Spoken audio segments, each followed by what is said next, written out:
Alors du coup, est-ce que tu peux te présenter en quelques mots? Je suis Théo Muller, je suis DJ, je fais de la musique depuis 12 ans et je fais aussi la programmation de la machine. Du Moulin. C'est quoi la machine? La machine du Moulin Rouge, c'est un club à Paris où du coup je m'occupe de la chaufferie, il y a 2 salles et je m'occupe de la programmation de la salle du bas, quoi. Mais t'es rennais de base, du coup, pourquoi tu te retrouves à Paris?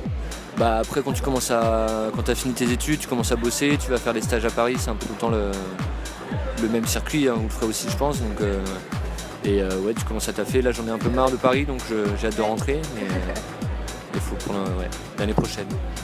Ok, ça marche. Quelles sont tes références culturelles ou cinématographiques qui t'ont inspiré lors de l'écriture de ton album? Attends, là ça fait beaucoup de trucs là. Attends, j'ai fait un EP là déjà, c'est pas un album, mais je sais pas, les influences. J'ai une DJ qui m'inspire beaucoup, c'est Jane Fitz, mais après les influences ça va de Rammstein à Bashung à Prodigy, ça c'est plus jeune quoi, mais Ouais. et maintenant ouais c'est plus Jane Fitz ou Dr Rubinstein ou XDB. Je sais pas, c'est des petits DJ on va dire. À quel moment t'as le plus d'inspiration, donc en tournée ou plus en amont quand t'es au calme? La nuit. La nuit? La nuit, ouais. Ça fait peut-être depuis que depuis 10 ans que je. Enfin, la club culture, au final, t'apprends à réorganiser ta vie de jour un peu, parce que tu vis plus la nuit, faut juste l'assumer. Du coup, je me lève tard le matin, mais je me couche tard tout le temps le soir. Mais maintenant, je me porte très bien avec ça. Je mange à 14h30 enfin, c'est juste un autre cycle, quoi. Mais je me couche à 3h, 4h et je me réveille à 11h tout le temps, quoi. Ouais, c'est un autre style de vie, quoi. Faut s'adapter. C'est tous comme ça, au fur et à mesure, plus tu te professionnalises entre guillemets dans cette scène-là, le week-end tu vas jouer 2 fois dans un week-end jusqu'à 6h, t'es complètement décalé au final, enfin tout le temps tu vas essayer de récupérer du sommeil, donc tu dors, en tout cas moi je dors beaucoup. Comment tu vis tes tournées, enfin tes concerts surtout? Est-ce que t'es proche des fans, pas proche des fans? Fan, je suis encore un jeune artiste, enfin tu vois, je sais pas que j'ai des fans. Ceux qui te soutiennent par exemple. Ouais, bah après là je suis content, il y a plein de copains qui viennent là, vu que il y a 10 ans je suis venu au Trans en spectateur, là du coup je peux y jouer, c'est un petit rêve quoi, quand même, c'est cool pour moi quoi, enfin je suis content. Ouais. Du coup, qu'est-ce que ça t'apporte dans ta vie d'artiste, les trans?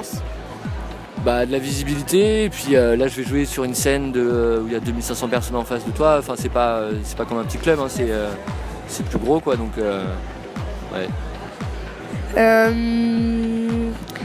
Est-ce que tu as des côtés positifs et des côtés négatifs lors de tes concerts?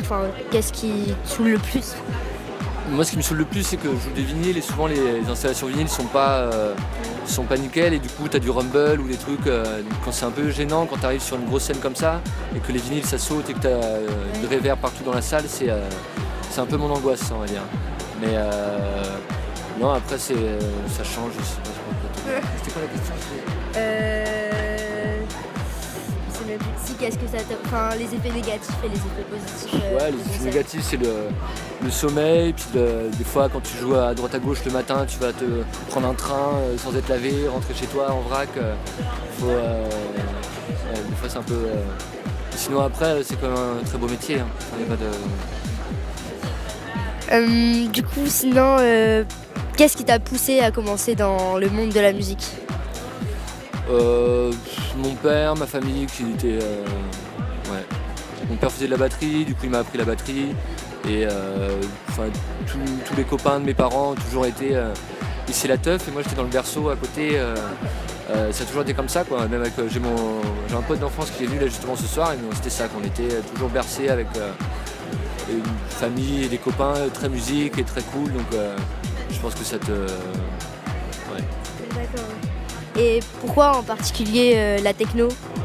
Après la techno, au début je faisais du rock, du jazz manouche, je faisais de la batterie, je détestais ça, je disais que c'était que du boom boom, et au final je suis allé au trance à 16 ans, j'ai découvert les trucs un peu électro, sinon on fait passerelle, et après de la techno, t'écoutes d'abord de l'électro, des trucs très banging fort, et petit à petit tu fais ton lit, tu vois ce que t'aimes plus comme son, et voilà. Ok, ça marche. Et est-ce que t'es encore festivalier à l'heure actuelle? Oui, bah peut-être plus au trans, mais j'aime plus trop les gros trucs, quoi. Je préfère les petits festivals, quoi. Mais oui, toujours, tous les week-ends. J'ai aussi. Est-ce que les transmusicales sont est ton premier festival?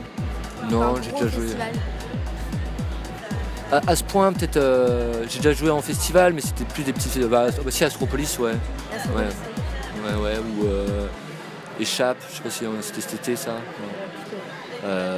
À Paris, sinon, au Weather Festival, je sais pas. Ouais. Ouais. Ah, merci beaucoup. Merci.